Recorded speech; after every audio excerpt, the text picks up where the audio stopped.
Your off season, where and with whom did you train over the summer?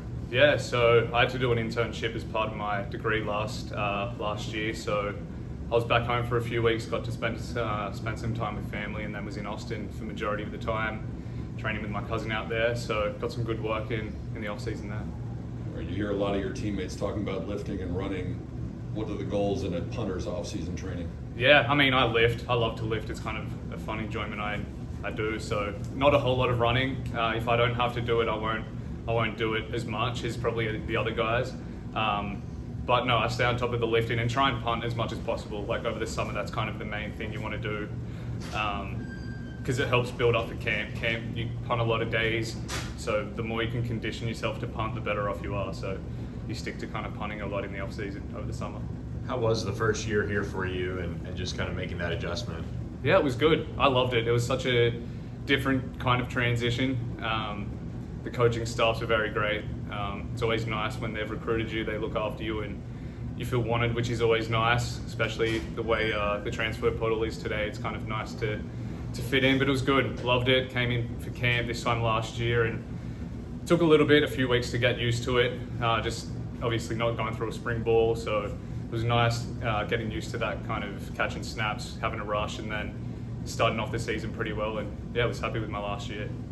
How nice is that to then have the consistency going into this year of kind of knowing how things are going to run, obviously then being here in the spring and all that? Yeah, it's great. You get comfortable with it. You get a feel for the stadium, different teams you play, the speed of the game is a little different. So it's kind of nice. It's nice not to have that off year. You still got to play last season, and now coming into this year, I feel great. You mentioned getting a feel for the stadium. When you go on the road and walk through a new stadium, what are the things you look for to get ready for each game? Yeah, well, obviously there's the wind. That's the main factor that kickers and punters love to look up pre-game. They go on the app and look that up. So the wind's a big thing. But then obviously like grass versus turf field makes a little difference just with footing and if it's sloped a little bit. But it's more a mental thing. If you try and psych yourself out, you're playing at the Tampa Bay Buccaneers home stadium and you're like, oh wow, there's a huge crowd or big seats, big stadium, you kind of can psych yourself out a bit. But if you try and just stay calm and be like, it's the same thing that you do out on the practice field, at the home stadium, at NFL stadium, it's all the same. So it's just the mind game of it all. Australia puts out a lot of specialists. What is it like coming up through that and, that environment to produce so many of you guys? Yeah, it's great. I love it. It's cool to see pro kick grow. When I first went there, it was kind of on the rise. I was in that weird stage where it was still a small program, but also kind of getting big. And I'm happy for Chappie and Johnny. They're doing such a great job out there. There's guys all over the country that are playing well, and now in the NFL, slowly creeping in. There's a couple guys out there, so it's awesome. What's it been like with Coach Cooper taking over special teams coordinator and then bringing in Coach Clausen to work with you guys? Yeah, Coach Coop's great. He's probably the youngest coach I've had, which is cool, and he's really relaxed. He gets along with me really well. We work together quite well as well. He'll kind of base his scheme or calls throughout the game based on what I want, so we can work cohesively to kind of do the best thing for us. And then Coach Clausen's a great addition as well. I just met him a couple of weeks ago and he was a kicker in college, so we can kind of relate in that form, and he really tries to get to understand you. He's not just like, do this, do that, because that's what I did. He's really open-minded, and it's great. You can work along with especially the younger guys coming in for their first time in college. So when you break down punting and you think about distance or hang time or directional punting, do you consider one of those more important than the others, and which is the most difficult to develop or improve? Yeah, I mean, they're both just as important as each other. There's sayings where it's like, if you hit a 4.2, it's got to be 42, but obviously you can't control those minute details. So the whole thing is you just want to hit your best ball. If your best ball is good hang and good distance, you can match that, but they're both just as equally as important. Do you notice anything different with some of the depth that they brought in terms of coverage units and things like that for you? Because guys are running down. To be honest, our gunners are great. I've always been blessed with great gunners. Last year they did a great job. I know we have some great receivers that are really fast and can get down there on punt and kickoff. But to be 100% honest, once it's off, and everyone's out and about, so I don't pay a whole lot of attention. But I know they're great. They've done a great job and continue to do so. I think only 8 punts that you put out were returned. How much of an emphasis is it on forcing fair catches, getting it out of bounds at a certain point?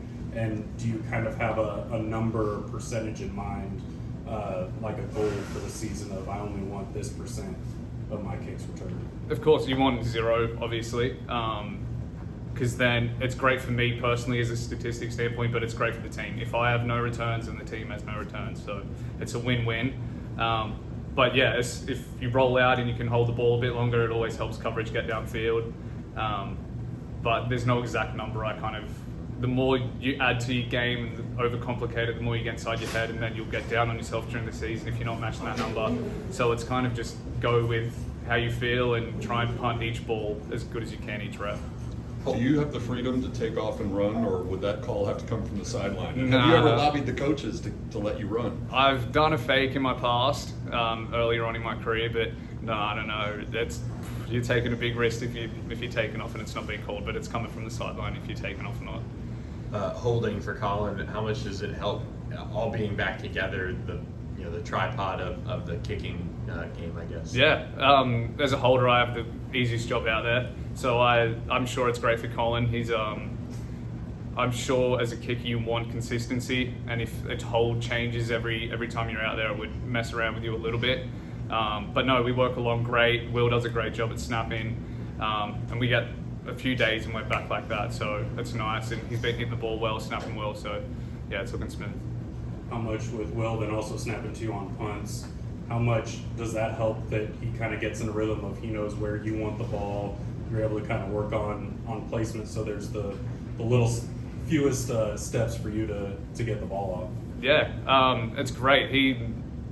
He works really well on the rollouts as well. I know he changes it a little bit for that, but yeah, he's always consistent. He's always knows where I like it, and he continues to do a really good job. Coach Lashley was talking the other day about going live in scrimmages because he didn't want people to be shocked or unprepared the first time the hits come in games. Obviously, you're not getting hit in practice. How do you know when you're ready for the season to start?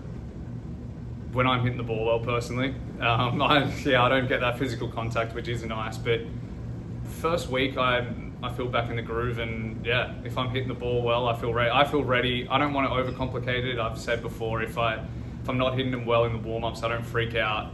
If I don't hit it one day in practice and I haven't hit it that well, I'm not like trying to get in my own head. I try and take each day as it comes, and kind of go a rep at a time. So, would you like to make a tackle?